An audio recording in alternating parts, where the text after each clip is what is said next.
galera colorada, com vocês, Axel Colorado, e mais um vídeo na arrancada, na largada. Por favor, senta o dedo no like para dar aquela força pro canal do Axel Colorado, tá bom, pessoal? Eu quero abrir hoje os trabalhos do resenha do Axel Colorado para falar do senhor Mano Menezes. Ele, na coletiva dele de apresentação lá no Corinthians, ele andou dizendo, né, que deixou o time do Inter pronto, que ele ajudou a diretoria, que não teve os reforços à mão, né, quando precisou, e que o Cudê teve. Enfim, bom, então vamos lá estabelecer algumas verdades. Em primeiro lugar, quem lembra de Fluminense Internacional pelo Campeonato Brasileiro no primeiro turno? Estreia do Ener Valencia. Vocês lembram disso? Vocês lembram onde é que ele escalou o Valencia? Lá na ponta direita. Aquele cara que fica lá para não deixar a bola sair pelo lado, sabe? Vocês lembram disso aí? Então, meu amigo Mano Menezes, quando você teve um dos melhores atacantes da América do Sul, você colocou ele na ponta direita para não deixar a bola sair pelo lado, tá? Então, essa é uma verdade que tem que ser estabelecida. Além do time ter jogado totalmente acadelado, né, retrancado, levou um totó de bola do Fluminense e saiu barato lá o placar daquele jogo.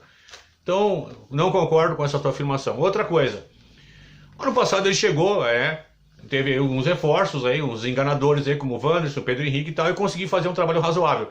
Lembrando que quem estava no topo do time da tabela estava disputando Copa do Brasil, Libertadores, Sul-Americana e deixou o brasileiro para lá. E o Inter se aproveitou disso também, além de fazer uma boa campanha, para conseguir ser vice-campeão, tá? Então, essa é uma realidade. Agora, a outra coisa que eu quero dizer para o senhor Mano Menezes é a seguinte: o Internacional, se tivesse com o senhor de treinador, o Inter não estaria disputando praticamente a uma vitória. Praticamente não, há uma vitória de chegar na final da Copa Libertadores da América. Se o senhor tivesse continuado, senhor Mano Menezes, provavelmente o Inter teria caído contra o River Plate, tá? Porque o senhor ia jogar cadelado lá, né? Todo cheio de medo lá contra o River Plate, ia tomar uns 2 ou 3-0 e chegar aqui e não ia reverter, né? E empatar, ganhar de 1-0 e pronto, acabou, tá? Então, o seu trabalho não foi bom, tá? O seu trabalho foi um trabalho razoável ano passado, que não foi campeão.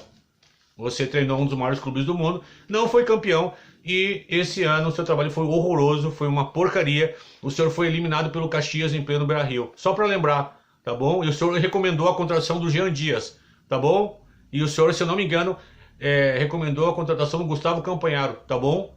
Então, ok? Um grande abraço. Seja feliz aí nesse clube feio aí chamado Corinthians, tá bom? Treine aí, faça média com a torcida do Corinthians usando outros argumentos, não o argumento do Internacional. Esquece o Inter. Pegue seus milhões aí, aproveite sua vida, que o senhor ganhou honestamente, tá bom? Um grande abraço, Mano Menezes. Falando de ontem, eu gosto de pegar no pé do balde de aço, né? Ele deu nota 6 para o Kehler. O Kehler ontem, mão de boneca de pano, ele recebeu essa nota incompreensível dele, né? Do baldaço, né?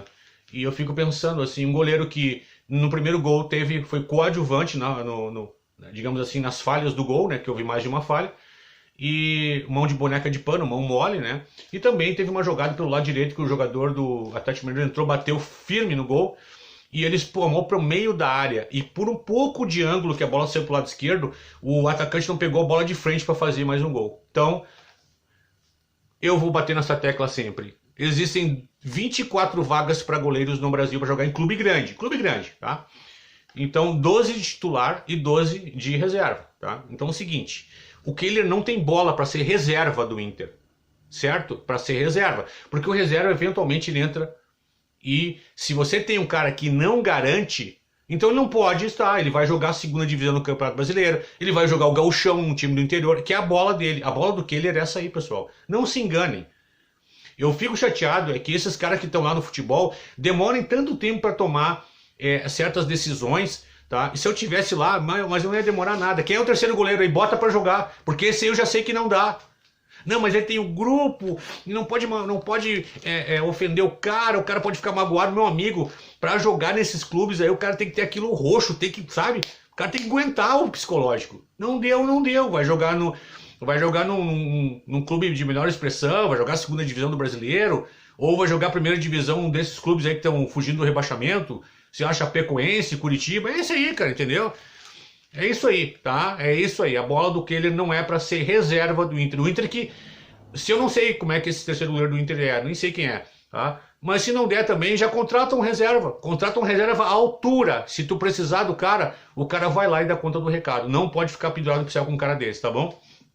Ele também disse que ele está espantado porque não sabe que o Gabriel, o Ruf, ele não sabe porque o Ruf não está sendo Ruf. Vou te contar um segredo, Baldasso. Sabe por que o Gabriel Ruf não está sendo Ruf? Porque ele não joga nada, ok? Tá certo? Então não adianta nada, ele não vai voltar a ser Ruf, até porque esse apelido veio do Felipe Melo nos tempos áureos do Felipe Melo. Hoje o Felipe Melo é um velho jogando bola, né? Tem nada a ver. Mas esse apelido, eu me sentiria ofendido se fosse Felipe Melo, viu? De ter esse Gabriel ter o apelido de Ruf. Então o Baldasso, ó, não adianta, tá? Ele vai continuar sendo essa porcaria que ele tá sendo atualmente, tá bom? Então o próximo assunto também eu quero falar do Luiz Adriano. O Luiz Adriano, ele faz parte do grupo do Internacional, é a história parecida com o Kehler. Ele jogou a maior parte dos jogos do Internacional esse ano como titular. Olha esse lance, a tosquice desse lance ontem, né? Poderia ter dominado a bola, mas ele não tem uma técnica apurada. Eu nunca gostei desse cara, tá? Nunca gostei. Vai ele muito em 2006 também. Eu nunca gostei desse cara, nunca achei nada demais, tá? E o cara é rico, milionário, futebol é assim, né? Mas vocês veem a tosquice do cara num lance desses aí, né? Não tem técnica. Ah, mas o cara bateu uma bola na gaveta. Ok, aquilo lá é o ponto fora da curva do Luiz Adriano, tá? Então os caras ficaram ontem falando que ele bateu aquela bola. E o Balde de Aço disse que foi aceitável a atuação do Luiz Adriano, foi um lixo, tá? Atacante de clube grande, meu amigo, é o seguinte, tá? Não é aceitável. Ou o cara faz gol, ou o cara dá uma assistência. Acabou o assunto. Aceitável, vai jogar no Brasil de Pelotas, com todo respeito à torcida do Brasil, tá? Vai jogar no Curitiba. Esses clubes aí que a cobrança é menor, tá? E bola pra frente, tá? Aceitável isso. O meu aceitável para ser atacante de um dos maiores clubes do mundo, ou o cara faz gol, ou o cara dá assistência, ou o cara incomoda a defesa adversária o tempo inteiro e abre espaço para outros fazerem gol, tá bom? É o caso do Ener Valencia, o único atacante que presta no Internacional. Olha esse lance aí também do nosso querido Wanderson. Olha só esse lance aí. Olha que coisa horrível isso aí. No jogo contra o Bolívar, tá? Aí, ó. Esse é o atacante que o Inter tem, né? No jogo contra o Fluminense bateu uma bolinha mais ou menos boa lá do lado direito e a outra ele recuou uma bola pro goleiro. Esse é o ataque do Inter. Quero lembrar um fato para vocês. Quem lembra do último gol de atacante no Campeonato Brasileiro do Internacional feito por atacante, tá? Pense aí. 1, 2, 3. Ok, ninguém lembra, ninguém vai lembrar nunca, né? Tem que ficar lá. Alexandre Alemão no jogo contra o América Mineiro lá em Minas. Segundo gol, Inter gol de virada. Alexandre Alemão que está jogando na segunda divisão do futebol espanhol. Ok? Olha o lixo que é o Internacional em termos de atacante. Só temos Ener Valencia, que não joga os jogos do Campeonato Brasileiro por causa da Libertadores. Ok? Então, é uma coisa terrível. Por isso que o ataque do Internacional é, juntamente com o ataque do Goiás, o pior ataque do Campeonato Brasileiro.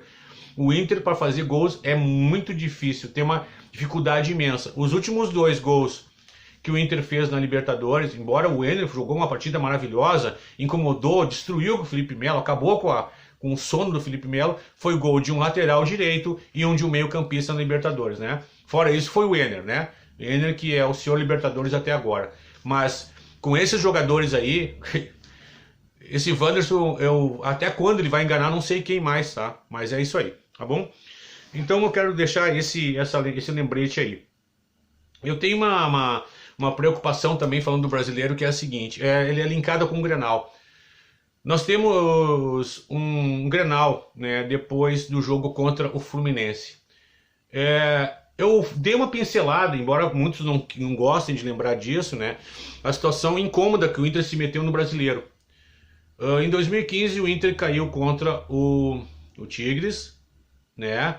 E depois o Inter teve um Grenal. Eu não quero falar o que aconteceu. Lembre o que aconteceu naquele Grenal. Pois depois do jogo contra o Fluminense, o Inter vai ter um Grenal no Beira-Rio, domingo.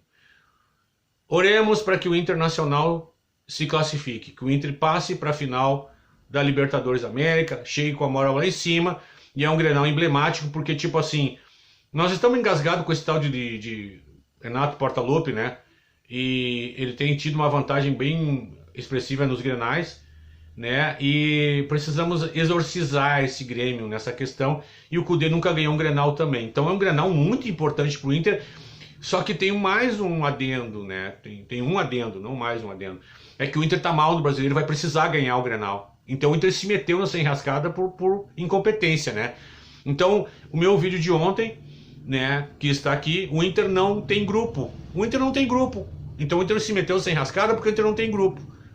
tá? Luiz Adriano, Wanderson, Kehler, Pedro Henrique, esses caras não servem para nada, tá? Ruff não serve para nada também, Gabriel Ruff. Então o Inter se meteu uma arriscada grande. Nós temos que, olha, pedir a Deus para que o Inter faça um grande jogo na quarta e se classifique, tá, pessoal? Porque, bom, vou parar por aqui, não vou nem falar mais nada porque podem me interpretar muito mal. O árbitro do jogo do Internacional com o Fluminense na próxima quarta-feira é o Jesus Valenzuela. Ele é venezuelano, ele apitou 2 jogos da Copa do Mundo do Catar, certo? Ele apitou 2 jogos envolvendo Fluminense e Inter. Ele apitou o jogo do Fluminense contra o Olímpia, lá no Paraguai, Olímpia e Fluminense, e ele apitou o jogo do Internacional com o River lá na Argentina, ou seja, River Internacional. Qual é a boa memória que eu tenho desse árbitro? É que eu não lembro dele. O árbitro é bom quando você não lembra dele. Ele não interferiu, ele não tocou no resultado, ninguém lembra dele. Isso, eu não me lembro, uma frase de um ex-árbitro brasileiro dos anos 70 ali que tinha essa frase. Quando ninguém lembra do árbitro, é que ele foi muito bem. Ele não foi personagem do jogo. Então, eu gostei dessa indicação por isso, eu não lembrava dele. Aí quando eu fui ver o scout dele, que ele apitou o jogo do Inter, apitou o jogo do Fluminense e a gente não lembra dele, então ele foi bem. Tomara que ele seja bem e que vença o melhor na próxima quarta-feira sem interferência de arbitragem, tá bom? O último assunto que eu quero falar é vamos ver como é que a rede esgoto de televisão vai se portar aí nesse segundo jogo aí das semifinais da Libertadores, Internacional e Fluminense, né? Eu quero ver se eles vão ter o mesmo tratamento nojento, asqueroso, esse tratamento desrespeitoso que ele teve com a instituição, com a torcida do Inter, ao encarar o jogo do Fluminense contra um time praticamente estrangeiro, um time argentino, uruguaio, né? Esses caras, eles se sentem acima do bem e do mal, vamos dizer assim. Eles não estão preocupados com mais nada, né? Eu vou falar de novo, vou explicar rapidamente. A Globo criou um nicho de audiência no Nordeste. Então eles pegaram esses 8 times do Sudeste ali, do Rio-São Paulo, não Sudeste, Rio-São Paulo, e eles transmitiram muitos jogos do timaço do Flamengo nos anos 80, São Paulo nos anos 90, Fluminense, Botafogo, e eles criaram um nicho lá no Nordeste, que o Nordeste tem estados que não tem futebol forte. Não é a culpa dos caras, né? É a questão econômica do país que não desenvolveu bem. Então, eles gostam que haja jogos, transmitir jogos do Fluminense com o Flamengo, do São Paulo contra o Corinthians contra o Flamengo, né? Que são as 2 maiores torcidas criadas pela Globo no Brasil. Deixar bem claro isso, que no Norte e no Nordeste é assim, tá? Porque os caras não têm futebol lá, tem que torcer para um dos dois, porque a Globo mentalizou, colocou isso.